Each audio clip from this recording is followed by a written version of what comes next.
And now we get to set in our sleeve. Don't worry, I got you. Welcome to seaming and setting the sleeve. So we've already completed our 2 panels, white 1 and 2. And we've done our sleeve. Now, we call this setting in the sleeve because, let me just pull this right here to show you. We have a little tiny sleeve cap that is smaller than our armhole opening. So what we're going to be doing is lightly stretching this sleeve to fit around the armhole opening. And I do want to say a little caveat: if you wanted to have a longer sleeve, then measure the part of your arm where you want this border to be at and work those number of stitches, and then work decreasing right until you get to these last 2 rows. So if you would like that.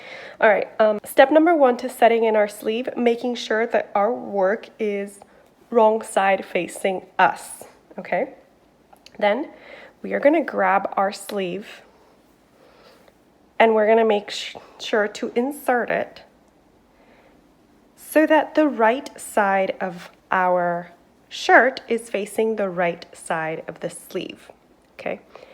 And in this case, I'm gonna do that like so. Do, do, do, do, do, do, do. All right, so now, very important, we are going to be needing stitch markers. So I have 1, 2, at least 3 stitch markers. Okay, so the first thing that we're going to do is pin. With our stitch marker, we're going to pin our very first bobble stitch on the left side to the very first double crochet stitch of the underarm. This is one of the stitches we slipped into, okay? And we pin that in place to hold it there. We repeat the same pinning method to the right bobble stitch and the right underarm. So we're putting our stitch marker through the bobble stitch and then putting the same stitch marker through the first stitch on that right side. And this is again in the underarm area, and we are locking it, or the stitch marker in this case, to pin it in place.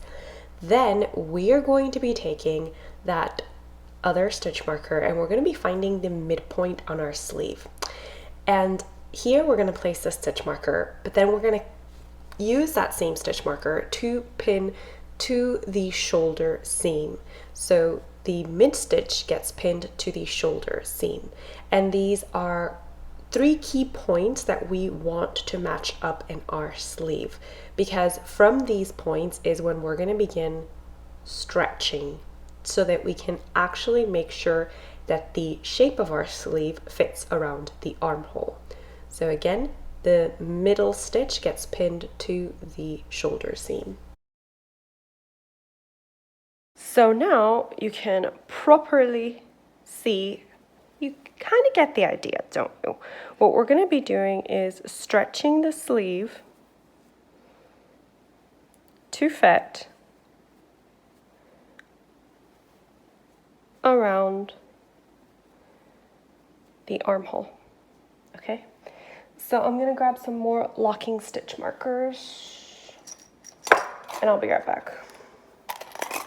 I actually don't know where I placed my locking stitch markers, but we're going to stretch the sleeve and we're going to pin.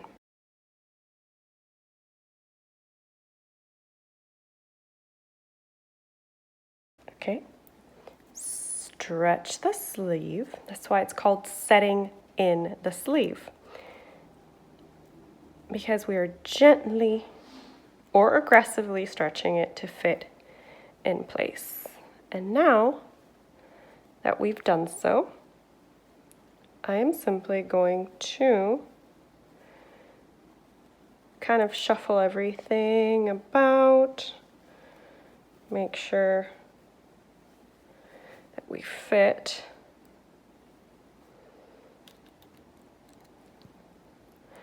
And you can shuffle things about as many times as you need to, as you can see from my shuffling about.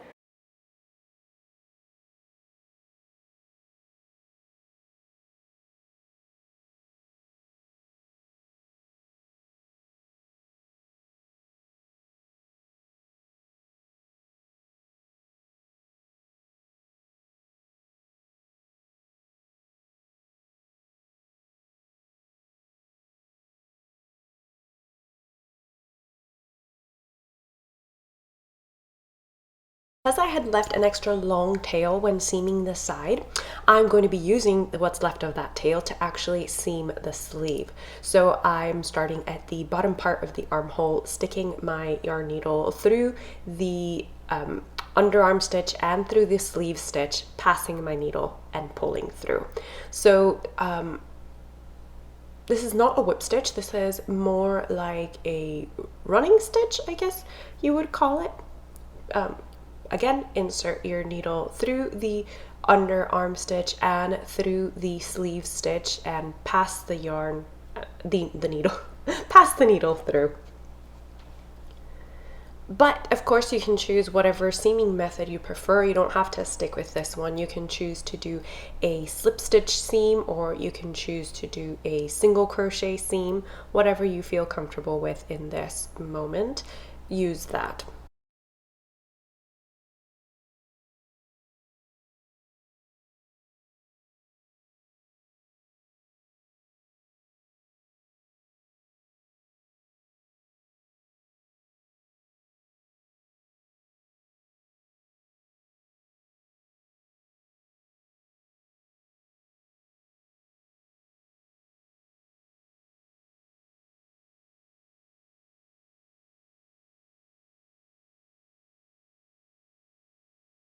Another trick for easing the sleeve into the arm side is to use my non-dominant hand, in this case my left hand, to pull the sleeve taut and hold it in place with the armhole.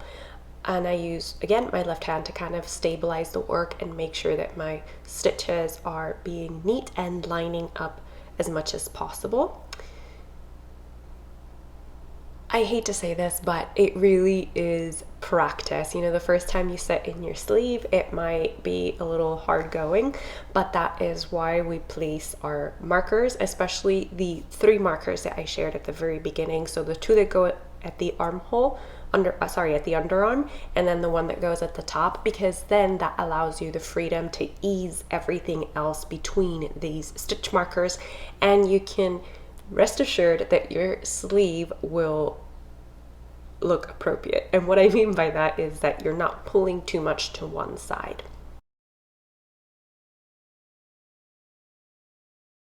You can see that this is also a bit slow going because when you get to the sides of your work, you don't really have any stitches to join in. So I always try to go under 2 loops of the double crochet. I try not to go through the stitches and break up the yarn. I always try to go under 2 loops on either side, so either on the armhole side or on the sleeve side.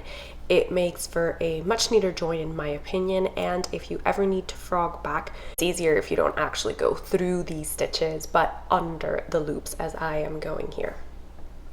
All right, let's speed this up a little bit until we reach the middle.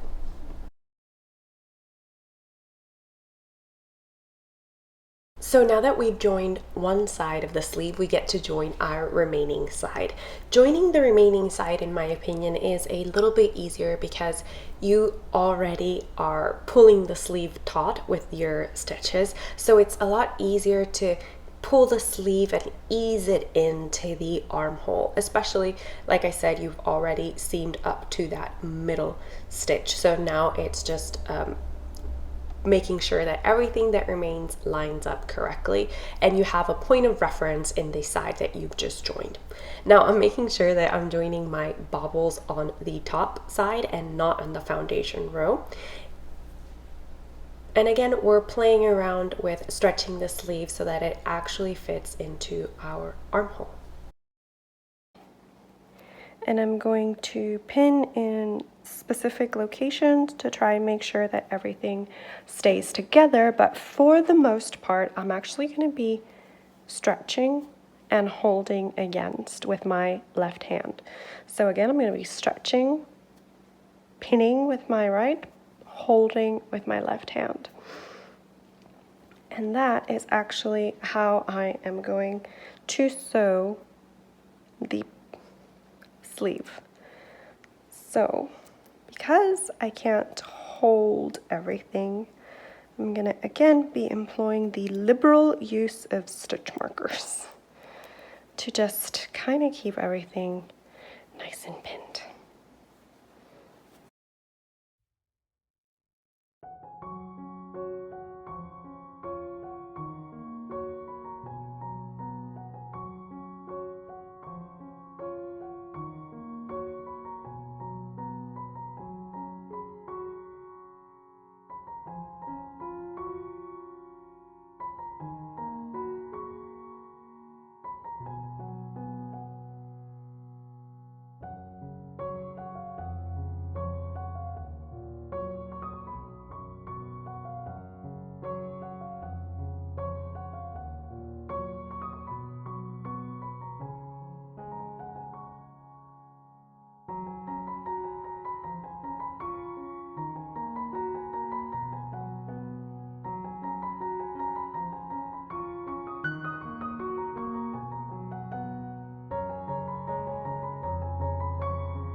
Once we've sewn our sleeve to the arm's eye, now we have to seam the sleeve cap together, and we do that by joining the bubble rounds. These are the beginning bubble rounds, and I'm going to be using my tail to seam them together and make sure that there are absolutely no gaps in the sleeve cap.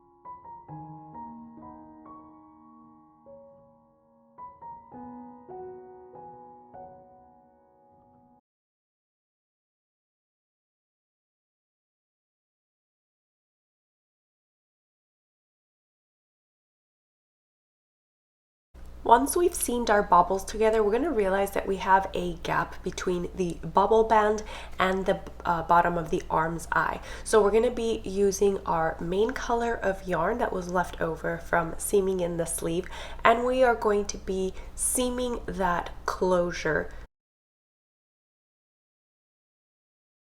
So we're going to do that by picking up stitches from the bottom of the arm's eye and crossing over to the bobble.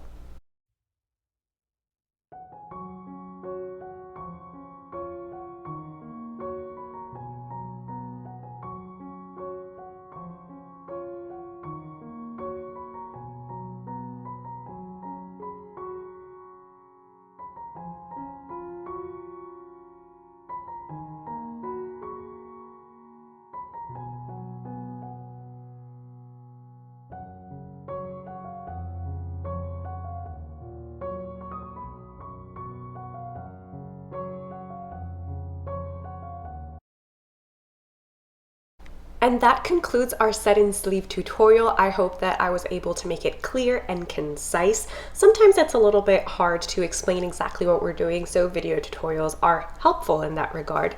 Now, I hope that you yourself try to set in a sleeve next time, and if you would like to learn more about this Caramelo top or purchase this top, then please check out the link in the description box below. You will find there links to my websites, this specific pattern, and other helpful video tutorials.